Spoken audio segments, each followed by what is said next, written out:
Here's literally the first line on the Wikipedia.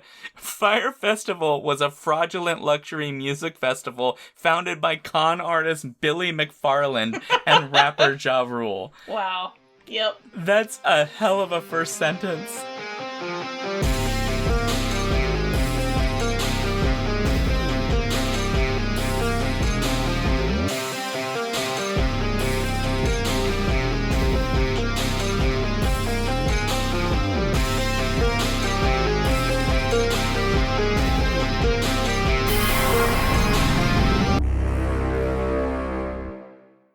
Welcome to the Skiffy and Fanty Show's live show, SNF Clacks.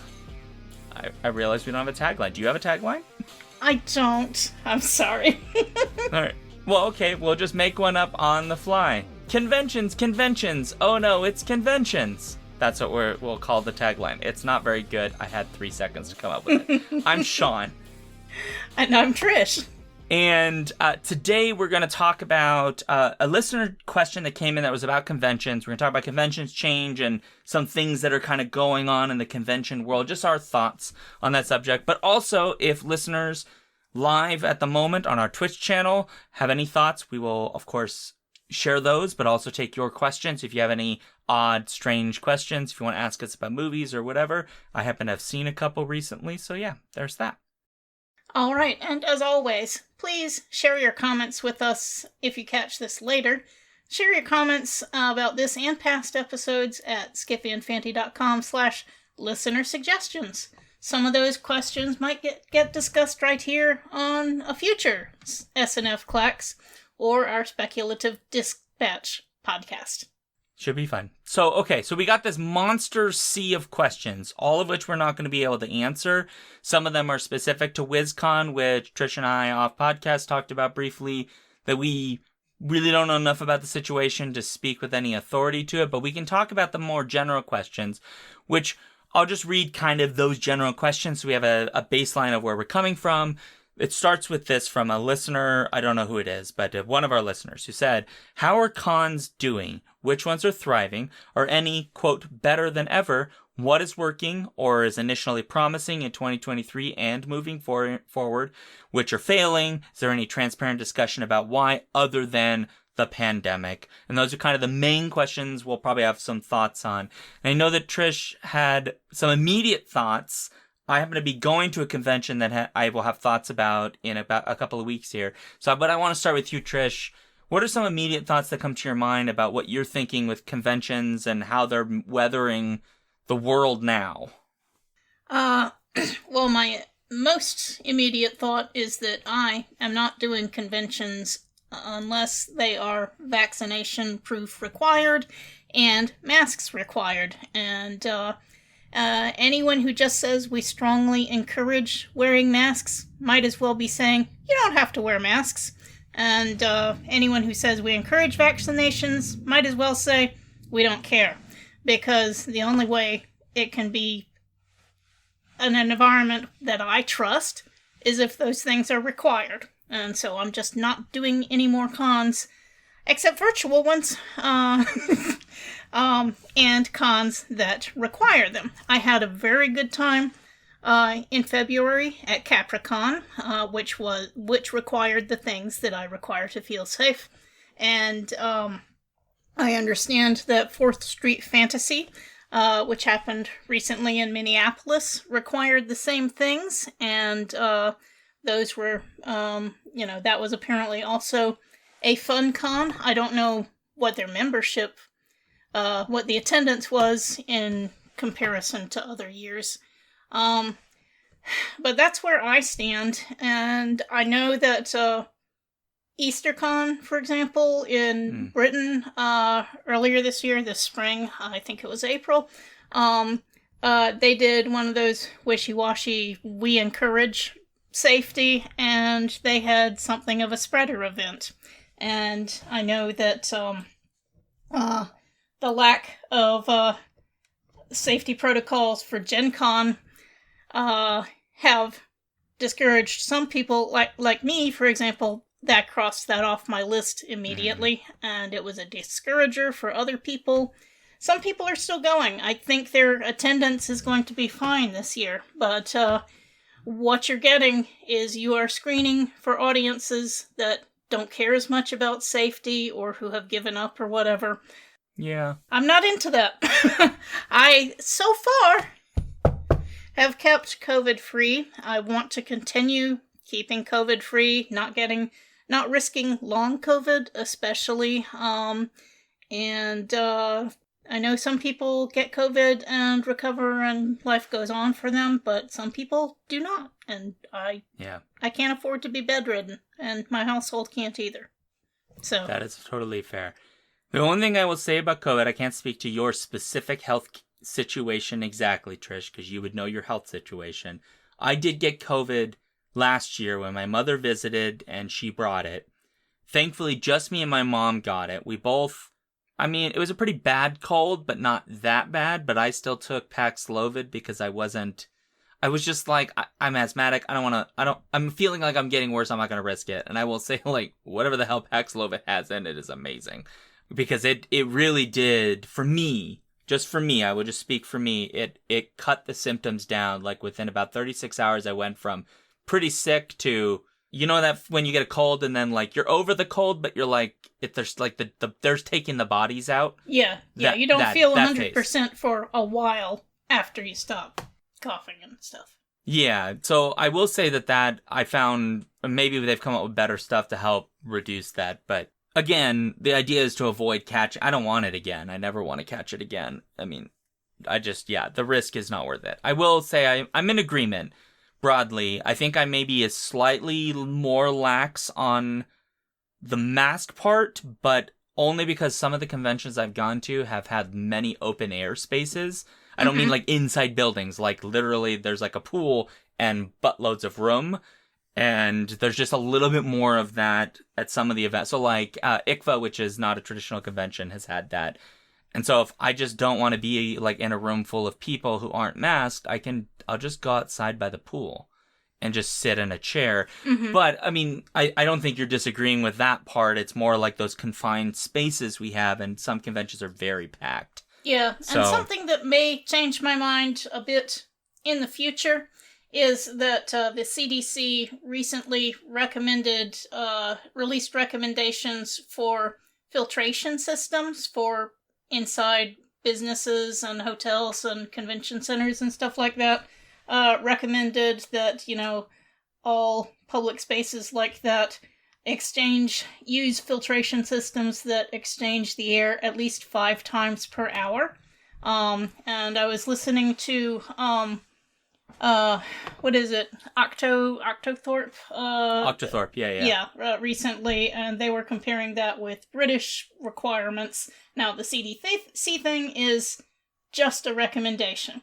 So, until I see huge numbers of places if a con or a con bid publishes information about air filtration in their hotel, we are this good or this bad, that would also influence my decision. I'd be more comfortable going to a con that did not require masks if they were at a hotel that exchanged the air at least 6 times, an hour. Yeah, so better procedures to sort of handle that stuff, which just is really dependent on facilities in a lot of cases. Yep. Which some conventions probably have to consider whether they can survive by switching. Those are going to be more expensive facilities in general. Some conventions may struggle with that. But it's really not that expensive to add air filtrations. It's like, I think it's just like $200 a room, and then your guests can feel safer. Why would you not do that? So I think for any major convention, they should require that their hotels make that information available as to what filtration they're using and the stats on them. And I think it's like informed consent or informed decision making. By giving you all the information, you get to make the decision. Is this a convention I want to go to?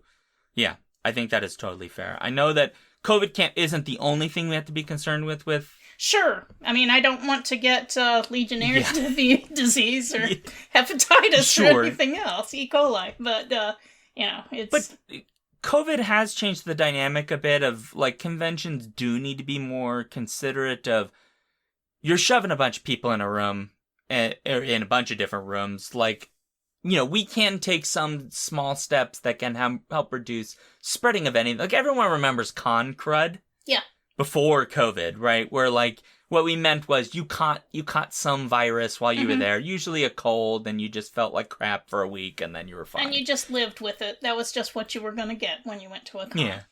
But, like, that's a thing that I think we can just do away. Like, cons should start working towards doing away with. Is, like, we can minimize. Like, I don't think we can ever get rid of it. No. But we can minimize. Yeah.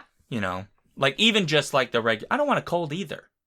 I don't want to go to a convention, then I have to go to work, like, the next day when I get home, and I just feel like, nah, that's no fun. Yep. I would like to say hello to the people in chat. I've been seeing the kids are asleep. I am sorry that you and your husband got COVID after your husband went to an event. Welcome to Coded Duelist and Rainbow Warrior. Also, glad to see y'all.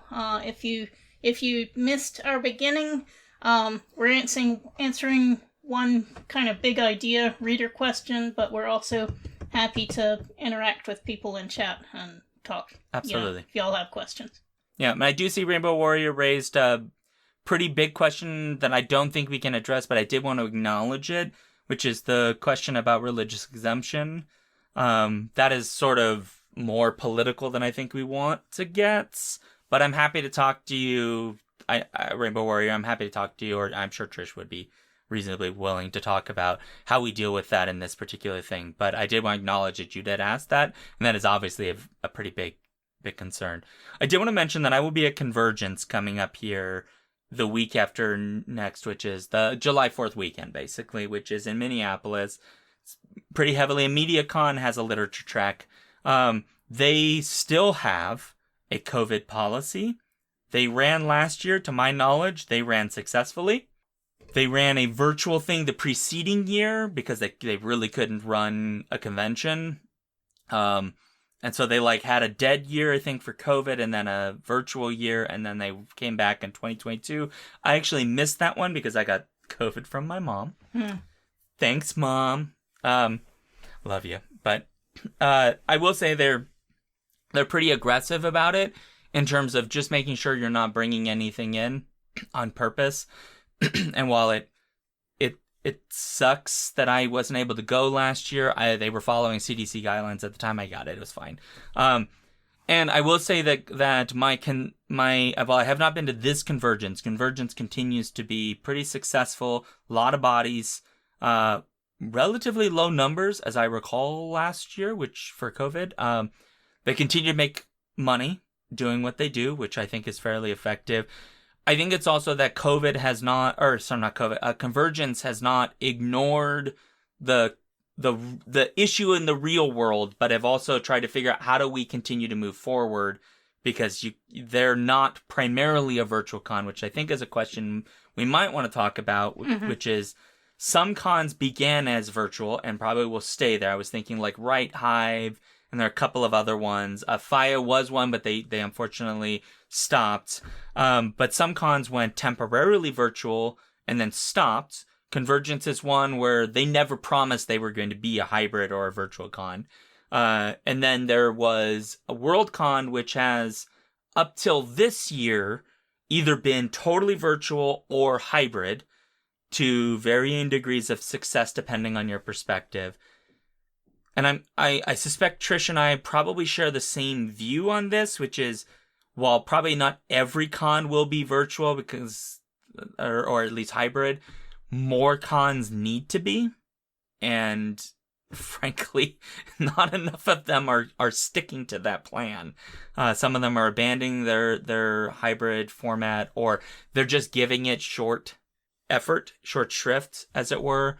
I know one that I'm involved in that I'm not going to mention because I don't know what the plan is for this year, but the stressor of running virtual has been a problem, where finding volunteers willing to run it is an issue, and then finding volunteers who actually know how to do it is the other issue. Yeah, you basically need 2 whole teams, one for in-person and one for virtual, and that's really hard to find that many volunteers.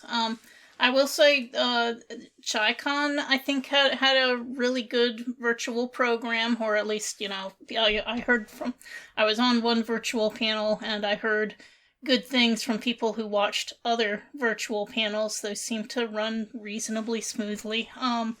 It can be done.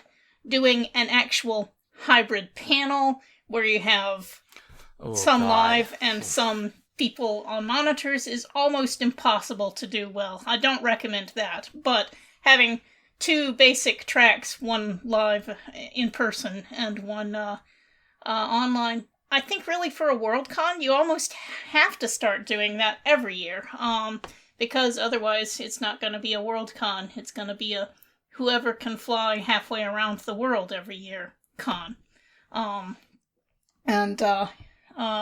Especially if we get more winning bids in Asia or whatever. Yeah, I know they're facing tremendous difficulties in a lot of areas.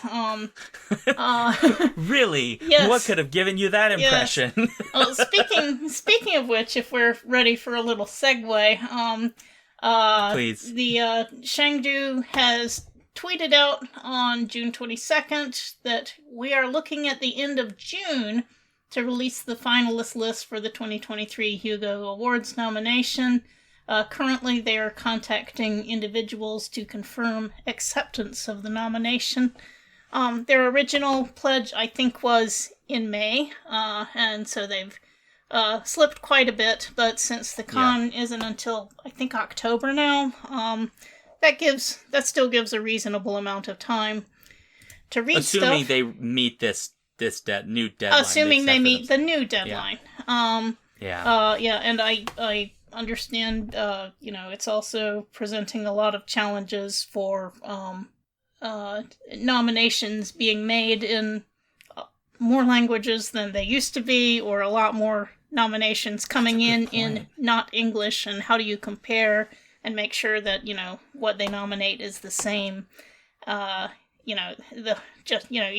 Even when you're just doing it all in English, people will list things in the wrong order, or, put commas in, so you have to manually That's a really good point. check everything. And then when you're doing it in multiple languages, that's going to slow down the process too. So I'm not mad at Chengdu for taking more time than their original plan, given that, we still have really plenty of time.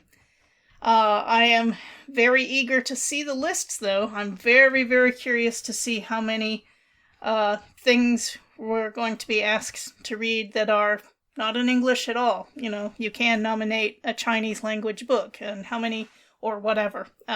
And how many of those are there going to be this year, particularly since it's in Chengdu. And so I'm really, really curious to see how that's going to work out. And the voter packet too, but even just the list of finalists, I'm very curious. It could be, if half the list is in a language I don't read, that's gonna shorten my reading time.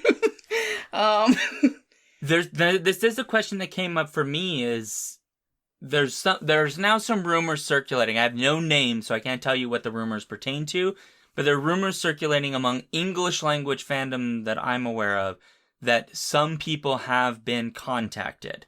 I've seen a tweet to that effect. Okay, so my reading of that is at least one person who works primarily in English, or is published in English, I don't know which one it is, has been approached by Chengdu, which may mean there may be people who are on there who are not English. But the majority of the people registered for this con are assumed to be Chinese language speakers. And there is no expectation that that is a Chinese and English language speaker who may be reading either in translation in Chinese or reading in English. Or they could be, the alternative is, they primarily are reading Chinese language work, or watching for that matter, and that's the majority. But then that raises the question, what do English language fans do? Because if the majority of the ballot, let's say like one thing on there is in English, I don't read Mandarin or Cantonese or any of the Chinese languages. We're not going to learn it in time to There's read. no way. There's no way I could learn No. it in time. There's definitely no way we're getting translations in time. Right. What do we do? I think from a pragmatic perspective, even if we would want to read them and even if we would want to vote, is it ethical for us to just no award? I don't think that, to me, that doesn't feel ethical. I don't think it would feel ethical to no award just because I couldn't read the nominees. Right. It'd be better I might just to not turn a abstain ballot from that ballot Yeah. if I thought that, the one English book on the list, English language book, was really outstanding and wonderful, then I might vote for it anyway. But most years I've made a real effort to read every short story before I vote for the short story category, and that kind of thing. And if I read 50 pages of a book and hate it, I don't feel compelled to finish the book before voting in that category, but I do try to at least start all the books in a category before voting. Yeah. So, it's, well, for that matter, I haven't actually positively decided whether I'm going to get a voting membership for Chengdu or not because of their guest of honor and other ethical considerations. So that is the whole thing. It's a little difficult. There's a couple things that are raised in the chat, one of which is related to what you said. I'll mention that Kids Are Asleep has mentioned that basically the question of what have non-English fans had to do all this time, which is true. A lot of them have had to read either because they've learned English or they've had to deal with translation or they can't read at all in our language. That's a great point and correct, which hopefully will kick more English language speakers in the ass to get more translations. Because to be frank, I don't want to wait 5 years for a book in Chinese to come out in English. I want to read that shit right now. Give it to me. The other thing is the question that I believe Rainbow Warrior asked earlier up in chat, which is about are we even going to vote, precisely because of the things that you've even pointed out. The question that Rainbow Warrior asked was specifically, will nominees even accept given those conditions? I don't know. I will say that, to my knowledge, Skiffy and Fanny has not been nominated at this point. To be clear, I'm not upset by this. I haven't had to actually have figured this out if we got there. But the thing you were raising, Trish, is there are ethical considerations here. Sergei Lukienko is still, and he's still a guest of honor, and he was just made a member of the Russian. It's like a civil council. I can't remember. It's like I assume he's there because of artistic thing, but he's basically appointed by Putin for this thing. And so that ethical dilemma gets more and more and more complicated. But we're also kind of between a rock and a hard place because you want to support Chinese fans, many of whom probably don't agree with all of this. At the same time, you don't want to support this, among other things that, I think it's a different issue. I mean, yes, there are quite a few Chinese policies that I disagree with. Sure. Like the treatment of the Uyghur and other peoples. But this is actually con-related, America, the United States is not at all perfect. I can understand why anyone would be afraid of going to a con in, say, Florida or Texas or various other states. But I think there's a difference in quality between hosting a con in a country that is that has some terrible policies. Sure. Between that and hosting a con that includes a guest of honor who has basically advocated genocide. That is a good point. Yeah, there's like a different level because you can make the argument that the people who run a con may not be. I mean, we don't know, but we'll just assume for the sake of argument they may not be involved in any of this. They're just trying to do good things and have a convention. We could say the same about Uganda. Maybe the Uganda folks are not involved in any of their Ugandan policies for their government. They are just, we're a bunch of nerds and we want to put on an event and hey, look, African SF is cool. Right. But when you put somebody up there who is advocating those policies, that separation becomes harder to make. Arguably you can't make that. Which, and in fairness, in U.S. convention culture, that is a distinction a lot of people don't make for good reason. I mean, there are conventions we've seen that have courted the puppies side of the thing. Based Con would be one. I don't know how well Based Con is actually doing in terms of numbers. I can tell you based on how they have handled matters, there's no universe in which I'm ever going to attend because I don't feel like it is the kind of event I would ever enjoy because of who they court. And I think that that's an important thing to note, that if we're going to make that distinction here at home, we should have to make it there. And if we make it there, we have to do it here. We can't we need to be reasonably consistent while recognizing the scale of potential harm being done in any different national context for that matter. Because the scale, I think, does matter. But yeah, Liberty Con had Korea, and then there was a big argument about that.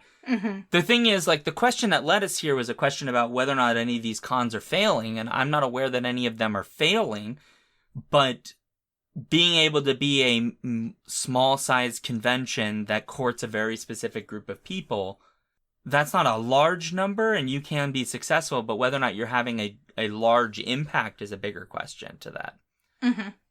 Like, I don't know how big Liberty Con is. Based Con is nowhere near as big as Convergence. Or a Gen Con, for that matter. And Gen Con, I mean, if Gen Con was like, hey, we're going to have a neo-Nazi as our main guy, that'd be a big fucking deal. Yeah. Like, yeah. Because it's a huge convention, massive impact on the field of especially games. So, yeah, I mean, we would be having a very different conversation about Gen Con right now. I know that Gen Con has not exactly avoided controversy, but nothing quite at that level to my knowledge. Yeah, I only went to Gen Con once, and I basically was at the writer's track for most of that con, so I don't know much about Gen Con in general. But there, gosh, they have so many people. It would be hard. It's huge. So many people and exhibits and events that it would be a little hard. I'm sure some people do get spotlighted, but it's certainly the overall tone of the con would be hard to sway in one direction or the other. That's I think you're correct. Yeah, I was gonna look really quick to see like who is their guest of honor. No, well, why are you gonna be difficult while I'm trying to look at this like on the fly? You jerks! You should already have that announced, shouldn't you? I'm not sure they have a guest of honor as such. They don't. Maybe they don't. Okay. Oh, fair enough.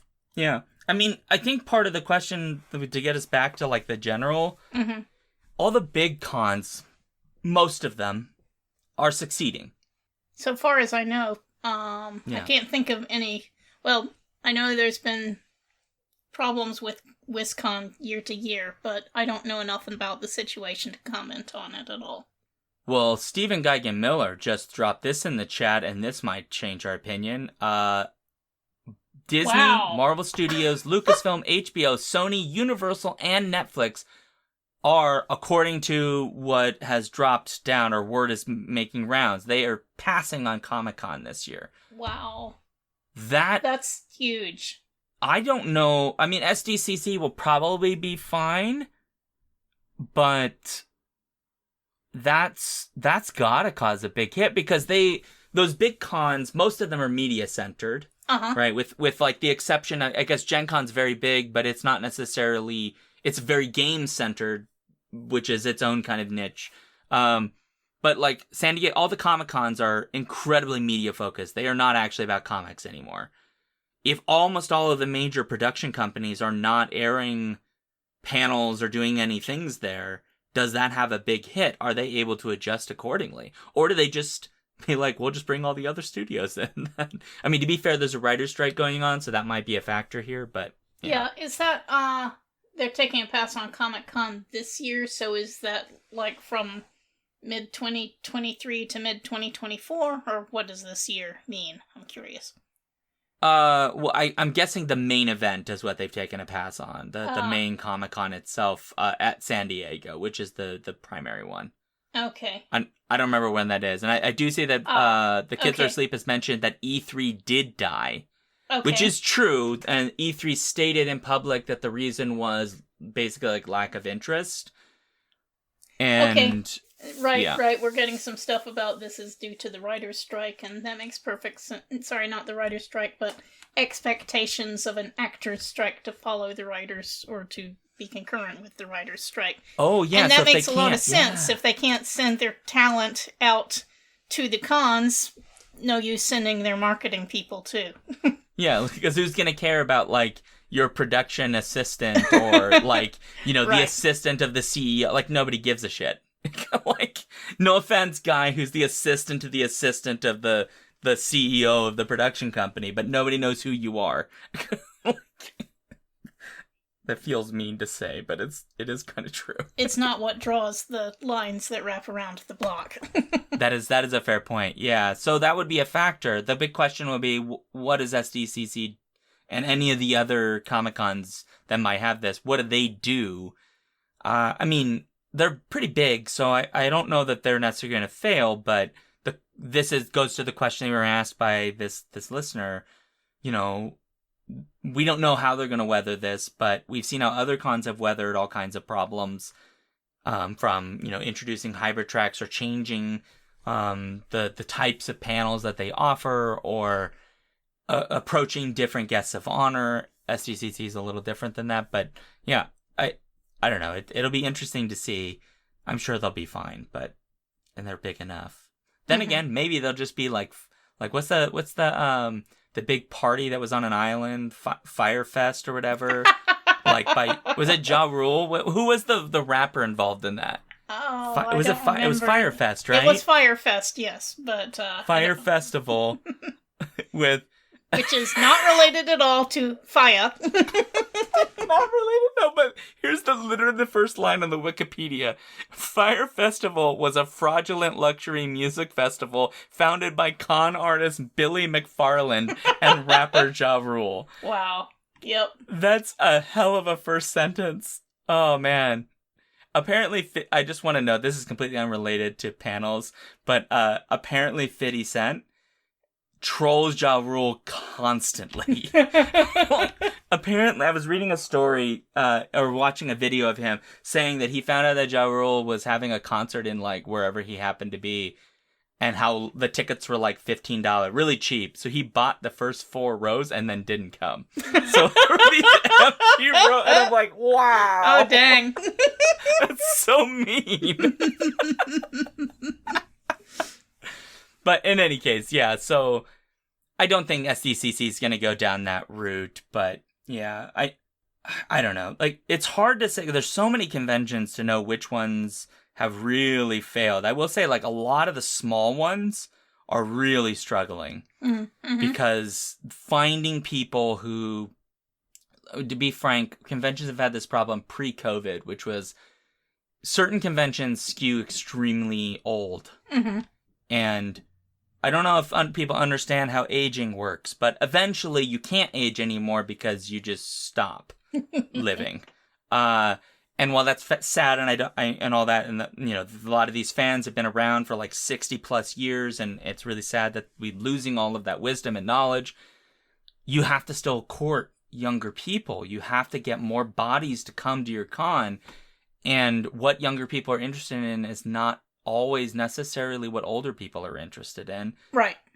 So that's rough. I'm not patronizing. I'm just pointing out that aging is I'm aging. I'm almost 40. I realize that's not that old. I mean, that's something you've had to deal with very on a nitty-gritty level as someone who's been in charge of programming at a couple of cons. So, trying to run that balance of making the regular the regular con goers happy and trying to attract new audiences must be a perpetual headache. It's really tough. I will say that the convention that I have worked for, some of the issues that have happened have been moving to a new location, which should be a more ideal location because it's frankly more accessible. But you have this struggle, which is these folks who've been going for a long, long time, and they don't like change, frankly. They want it to stay in this one place. And to be fair, I like the old location quite a lot. The new location is also nice, but like downtown Chicago is absurdly expensive. It's so expensive. But the thing is, like, if your other location is inaccessible by public transport, you immediately cut out a huge portion of potential nerds who might come to your event. Yep. Because they're not going to take a $35 Uber, or in Chicago it could be like $80 depending on the time. Where you're not going to take an Uber just to come all the way out if it's your local con. You're going to want to take the train or whatever, the subway, whatever, right? So, and this isn't unique to Chicago. This could be any city. And so you're like running this like really rough balance between how do you get the new people to accept the change is inevitable, we have to do it, but also do the work to say, hey, we now exist in this other space. All you people that didn't ever want to come here, how do we get you in? That second part is really, like, you probably can't do anything about the first category, because if they don't like change, you can't force them to like change. They just have to like either accept it or not. But that other category is really hard, especially, and I'm not saying that specifically the convention I've worked at, specifically if people have never felt safe before, they never felt welcomed before, especially diverse people that are not white, that they're going to be deeply skeptical by default. If it's never felt like a place where, I'm welcome here, this is a place for me too, you have to do that work, and that is hard. That's hard to do. It can be done. It's just difficult. Some of it can be done with I help with programming stuff, so I don't do any of the other stuff. Some of it can be done with programming, but you really need, I like that WorldCon. It's not WorldCon. Isn't World Fantasy, like, they have like a BIPOC, like, I don't know what you call it, like a social, basically, where like there's like a room that they can go to where they can kind of escape what is a fairly white space in general, but also like where they can just hang out and like, hey, we're all like getting together, we're gonna talk. Those are things that some places have done. Dublin 2019, Rainbow Warriors mentioned, did that, which is a smart move, I think, to try to set those spaces up so people can find each other and have those common shared cultural experiences. Yeah, not just them. I'm pretty sure ShyCon had something along those lines too. I believe so. Yeah, I think it had several different ones. Maybe, if I recall correctly. Rainbow Warrior says that his friend went to that room by accident. How did that go? I assume it was fine. But, I mean, generally people are pretty cool as long as you're not being a jerk. Yeah. Yeah, so, I don't know. This convention thing, the number one thing I think both you and I have come to an agreement on is, the COVID thing, people need to take that seriously, or at least, at the very least, like, be explicit about, pick one side or the other. Like, you can't like sit in the middle. I will say the exception might be Florida, where legally they can't, which still means that you're stuck because that means I'm voting against any WorldCon site selection in Florida. I get it. until the situation changes there. But. No. The one thing I will say is that ICFA was surprising to me, because the policy, they couldn't make a firm policy because of the law. Pretty much everybody and their mother was masked in the indoor spaces, which I was really impressed by, but also wasn't that surprised, because it's like a bunch of like nerdy academics who have, they know. But so we agree on that. I think we agree that more cons need to be hybrid. For a lot of different reasons. Yeah, it's hard to do, but I think it's really worth it. And especially if you're calling yourself a WorldCon from now on forever, you have to have a virtual track to accompany your in-person track. I agree. Yeah, even for academic track, which I worked on, which I handled, they're just some scholar, like financially, they can't come here. It's too much. Even if they have visas, like, I'm looking for flights right now for an international thing, and I'm like, I'm just praying they come down, because they're so expensive, And I'm living in a relatively wealthy country. Yeah. Imagine somebody coming from a country where there's just not that much wealth, like a $2,000 ticket to come to a WorldCon. Like, no, that's not a thing you do all the time. You're gonna, we need more virtual stuff for that. Some cons are doing it great. Some have abandoned it entirely. which I think is fine if you're just admitting you're a regional con where only local-ish people are there, but if you're giving the impression that you're not regional, I think that that's a problem. The other thing of interest, especially for World Cons, is that Seattle was the only bid submitted for 2025, and so unless somebody runs an extremely successful write-in campaign, it's almost certain that the 2025 Worldcon will be in Seattle. Bringing Worldcon back to Seattle for the first time since 1961. So wait, which year will be in Seattle? 2025. Next year, is 2024 is Glasgow. Got it. Which I am crossing my fingers that I'll be able to go to. I really want to go to Glasgow. I would love to go to Glasgow. That would be really cool. Yeah. I've never been to Scotland. Yeah. But Seattle in 2025 would be pretty neat too. That's pretty cool. I mean, Seattle is a pretty nice city. I mean, I used to live in Washington, so been there a few times. Pike's Place Market, everybody, let's go. Really cool place. You can get some fish. So, The Rising Tides has a very valid point. I'm sure Seattle is a lovely place, and I would love to see it in general, but for reasons I would prefer more Worldcons to not be in the U.S., and that is absolutely a valid point. Worldcons should be spread across the world, probably more than once every 3 years. Yeah, absolutely. Not so much just North America either. I'd love to see a Worldcon in Central or South America, or in the Caribbean, cool. Or ooh, Trinidad. Yeah. Be pretty cool. Yeah, or Barbados. I mean, yeah. Jamaica would be pretty cool. Mm-hmm. Ooh. Let's go to Bermuda. Lots of cool places they could have it that would be more accessible to other people who don't get to go to as many of the Worldcons. But there again, strong advocacy on my part for good virtual tracks every year going forward. Yeah. The big thing I think that is going to probably happen as a consequence of kind of what's been going on with Worldcon of late and the changing world that we're living in politically is I suspect a segment of fandom is going to be a little bit more cautious about where Worldcons are allowed to go. Well, especially if Chengdu turns into a cluster this year, which we won't know until it happens.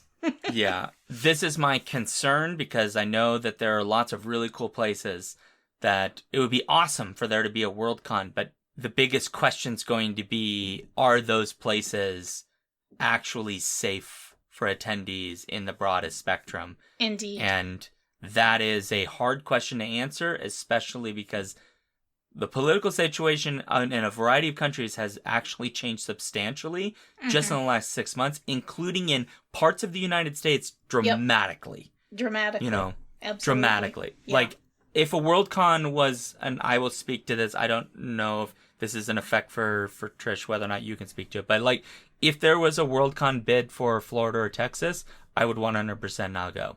I would not vote for it. I wouldn't go. I love Florida. Mostly the landscape and the alligators. We're buds, best pals. Love you guys. I know that there's a member in the chat right now who is a Floridian, and I respect you a great deal. But Florida is not safe for so many people, and Texas is very much on the same. There's other states too. It's not the only ones. Of course. And we're in this thing of like, we need to figure out what political and social pressures can be put to make those changes, and if the financial one is one to do. I don't know if that's the correct one, but it's one. Right. Oh, well, financial boycotts of states that have horrible policies are not the only answer to things, but they are an answer, or, they are a tool in the arsenal of pressure. And, some of them apparently just don't care about economic pressure. And I do feel great sympathy. I know that a red state is not red all the way through. Often they are gerrymandered and are actually majority liberal rather than conservative. But, not supporting a place like that with your dollars is a valid strategy. And also just the fact that a proportion of your potential con-goers will not only will not feel safe, they will not be safe legally and maybe even physically. So, yeah, I don't want to support any con that's going to go there. Yeah, I mean, I want to note that First has raised, I don't know if they go themselves, and then Rainbow Warrior has pointed out there was a large LGBTQ event in Orlando. Rainbow Warrior has mentioned this a number of times, and there's a reason why the governor of Florida hates Orlando with a fiery passion. It's because Orlando is pushed very hard against it. The biggest concern is the same concern I have with our current Worldcon. There are certain people that if they express themselves, they run the risk of being arrested by the state. Mm-hmm. They're still not on exactly equal footing in terms of the potential consequences, but they could happen. And that is a very serious concern. I want to note that Florida was also listed by the NAACP as a travel advisory location, which is wild. And it really pisses me off that this is happening because I love Florida. There's a lot of lovely people I love in Florida. I want to say that if you can't financially support this, by being in the state, which is hard to do, especially if you're like a biologist and you want to see the Everglades, which are actually being actively destroyed, do find the fans, writers, and people who are there who are trying to fight, and if you can support them financially. So El Ire and Joe Iriarte are both there. They're both writers by their work.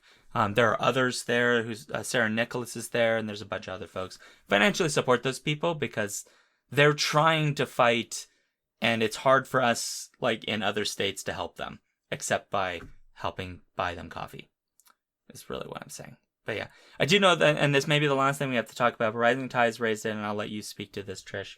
The safety question is complex because it's totally not facetious for non-American queer person of color to insist it is less safe in the U.S. than even in many of their home countries. Yeah, and then maybe that second one you could speak to, too. The second one being perhaps a more challenging kind of work for Worldcon to do is not to ask where are the safe places to go, but to work toward how do we make people safe in this place. I honestly can't think of any way that Worldcon could make queer and people of color safe in Orlando or wherever. I think that's too... You can't make the con safe for your con goers without transforming the whole state, and that's not something a con can do by itself. So I think for now, that's not the question that Worldcon can answer. Maybe a bid can try to address it, but I wouldn't... Sorry, if the Orlando science fiction community wants to bid in Orlando, they better work on transforming their whole state, because I'm not going to vote for a con in Florida. I mean, keep in mind... As things stand now. Yeah, I think, Trisha, you're completely right that they can attempt, I know that Jeddah got a lot of I think justified criticism because the answers that were given to some of the questions about Saudi Arabia's policies on queer people in general were the response we kind of got was, well, if you're not causing an issue, it's not a problem.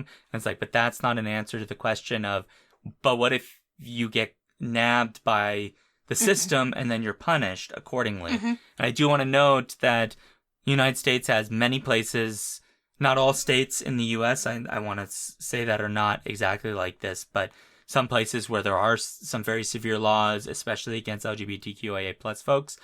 And Uganda, which is currently one of the folks attempting to put a bid in for Worldcon, has enacted an anti-LGBTQ law that includes the death penalty for that. And I don't know that a Worldcon has any kind of legal clout to actually provide meaningful safety in circumstances in which the law is set up where the police can come in and harm you because of who you are. And parts of the U.S. have this. Not the death penalty part, but, parts of the U.S. have problems with this. And yeah, it's just like if you were a moderately pregnant woman, I wouldn't send you to certain states in this country because if you have any complications while you're there, You may be forced to carry a pregnancy to term in states like Texas, which could kill you. Mm-hmm. Yep. So, just to give another example. Yeah, so this is just... Again, if things change... I was thinking, like, partway through a pregnancy, you shouldn't fly when you're, like, almost about to pop. Because, as I understand it, the doctors recommend you don't do that. But if you're, like, a few months along, like 3 or 4 or 5 months... I would say that's moderately pregnant, right? That's like moderate pregnant? Yeah, it's something where most women before the current situation would have felt reasonably safe flying for a few hours to go to a work convention or whatever. Stephen Kegamiller's, give me some slack because I've never been pregnant. This is true. I'm so sorry. I've never been pregnant before. I don't know the experience. I'm doing my best. Anyway, yeah. I think though that Rising Tides is correct. Like, this is complicated. It's not as simple as like black and white. In things are complicated and all of these things, but they are questions that we have to grapple with, and people need to make their own decisions. Yeah, Rising Tides does say the Uganda bid hurts my heart for the same reason the politics around the Chengdu one does. Oh, sorry, Chengdu. I had a Chinese student try to teach me how to say it properly. I don't think I got it quite right. I'm sure the bid is just a bunch of nerds who want to share the local fic. Yeah, I think you're right. And around them is a political weight they can't control. I agree. It's possibly what's going on. I feel sorry for the Chinese fans because I think I've met some of them at other Worldcons, and they're just a bunch of dorks who love the same... I mean, they love a lot of Chinese science fiction, which at that time was not very popular in the US yet, because we hadn't read it yet, so they knew a bunch of stuff I didn't know, but they're just enthusiastic, so... Yeah, I think the people who put in the bid and won the bid are enthusiasts, but apparently they have kind of lost control of the situation, or at least some of the control. Certainly they lost control of where and when the convention would be held, so that now the people who were the organizing force behind the convention, who wanted it held in summer because most of them are students, they somehow lost control of that to the extent that it got rescheduled in October when a lot of them can't go. So I have a lot of sympathy for them, but probably what's going on with Chengdu this year is, unfortunately, or fortunately, it's going to have an effect on future bids from non-Western countries. Yeah. That makes me sad, because I agree. Makes me sad too. Yeah. They're trying. Those folks are... I wish... some of this is like actually kind of their fault and Worldcon's fault, and probably not their fault, which is just... I just think that I've said this before, and I'm sure, Trish, you agree, but I just think Worldcon needs, like, a guidebook. Like, a generalized WSFIS guidebook for how like, here you go. Here's a guide. Here's some, like, tech options and, like, support. I don't know. Just something so that every Worldcon isn't reinventing the wheel.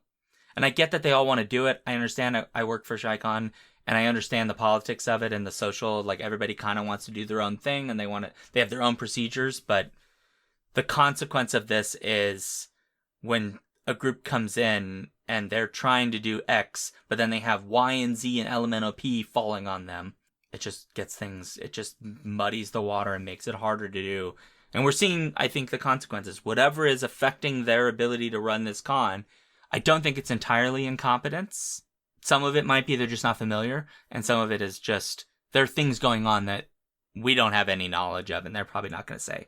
Yeah. Oh, and I will just say that Rising Tides, you're 100% correct that Uganda would not be where it is, except if it weren't for the American pastors literally shipping their homophobia. And yes, Rainbow Warrior, moderate is a term for politics, not for pregnancy. Either you are pregnant or you are not. It is pretty much an on-off condition. But one can be heavily pregnant or not very far along, which could influence choices. Alright, I have a happy thing I want to talk about, which Please. is that I love libraries. I adore libraries. Libraries are great.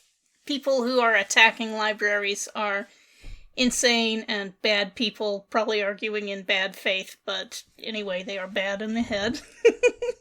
I want to show a stack of books. Books!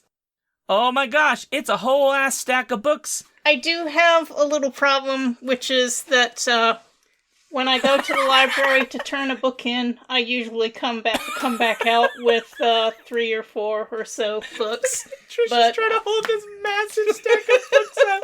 So real quick, will you hold it up so I could read it out for the people that'll be at home and can't see the stream? Yeah, just a second. Yeah, so just hold it up there and I'll read really slow for you.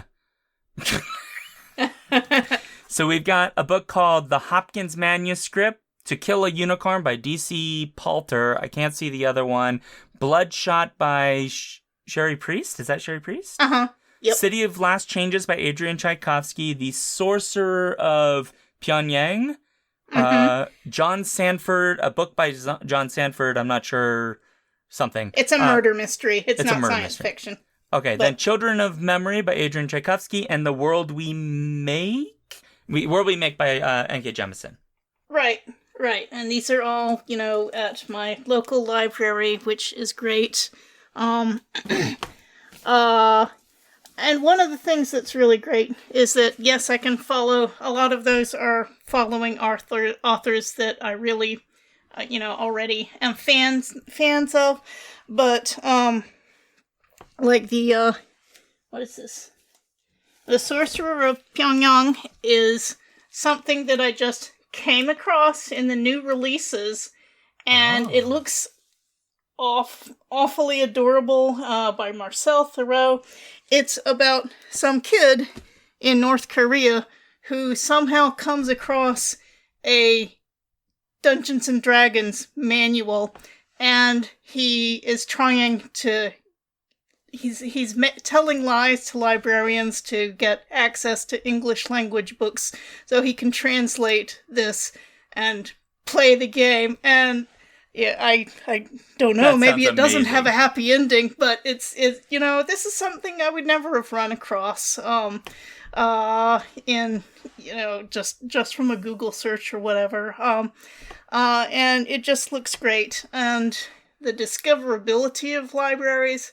But also, I hope everyone knows libraries have become more and more community centers, not just warehouses for books. Most of them have computers and librarians who are happy to help you learn how to use computers for your job searches or just for keeping in contact with people. I volunteered as a technical assistant at my library in Wilmington, North Carolina, for about a year, helping people learn how to use computers. And I just love libraries. I know I have a problem with my, perpetually growing TBR just from that. And, not to mention the books that I have on Hoopla and Libby, to library applications. But libraries are great. Libraries are great. I need to use the digital stuff with my local library. I need to do that. Mm-hmm. Yeah, I will it's just pretty note, easy. I tell my students all the time to abuse their library access because I work at a university. And I'm like, you guys have access to an absurd amount of knowledge. You can get not literally everything, but pretty close to anything through interlibrary loan. And the librarians love it when you abuse the crap out of them. Like, I thought it was being annoying because every time I start a new research thing, I will just find everything that I think I want, and then I just request every single thing that isn't in our library. And our library isn't that big because it's a small university in the middle of nowhere. Mm-hmm. And so it's a lot of books. And I was like, I came in one day to pick up, and I was like, I don't know if I'm like really annoying you guys. They're like, no, we love you. Do it again. They're like, oh, Sean is doing research because he's requested 40 books. We're fine with it. So yes, apparently librarians love it when you request way too many books because it's good for their numbers. So abuse your library privileges. And by abuse it, I mean use the library, not destroy books or any other nonsense. No, of course not. I want to be very clear by what I mean by abuse. I mean use it actually for what it's for. Yeah.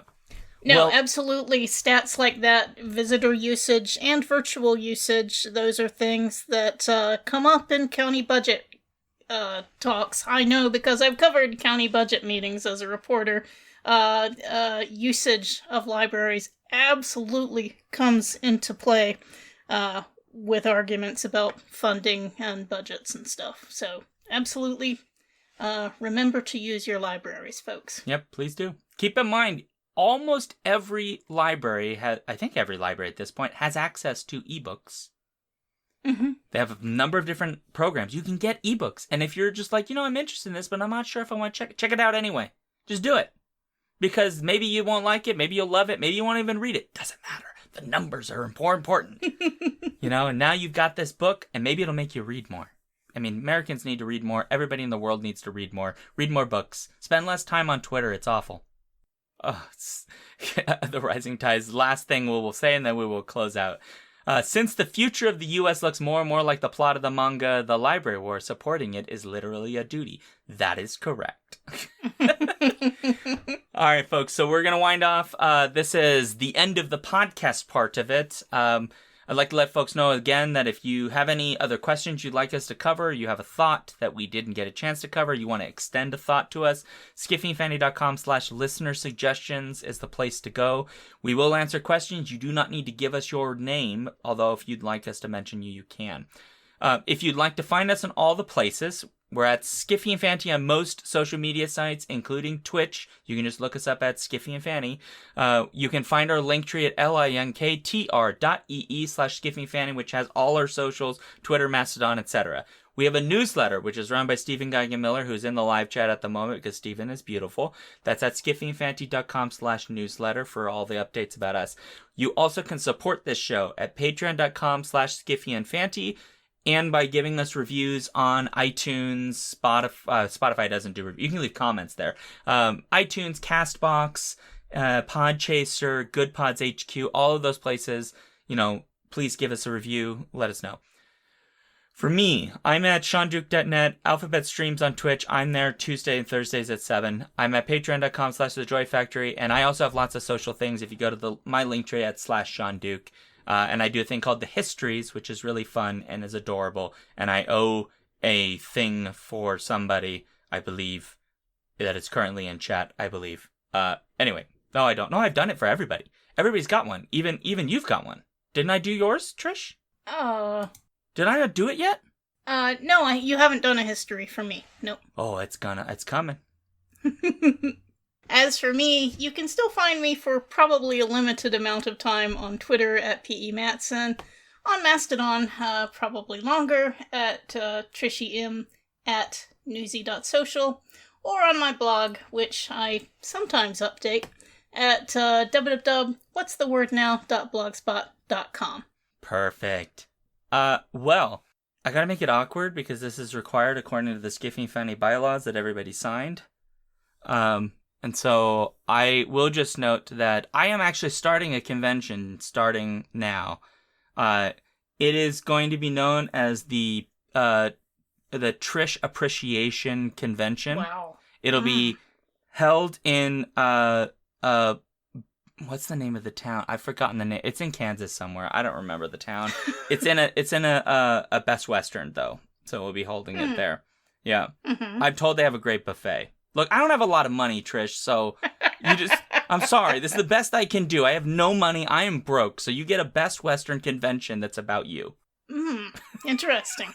Intriguing. Okay, and on that note, awkward ending, and see.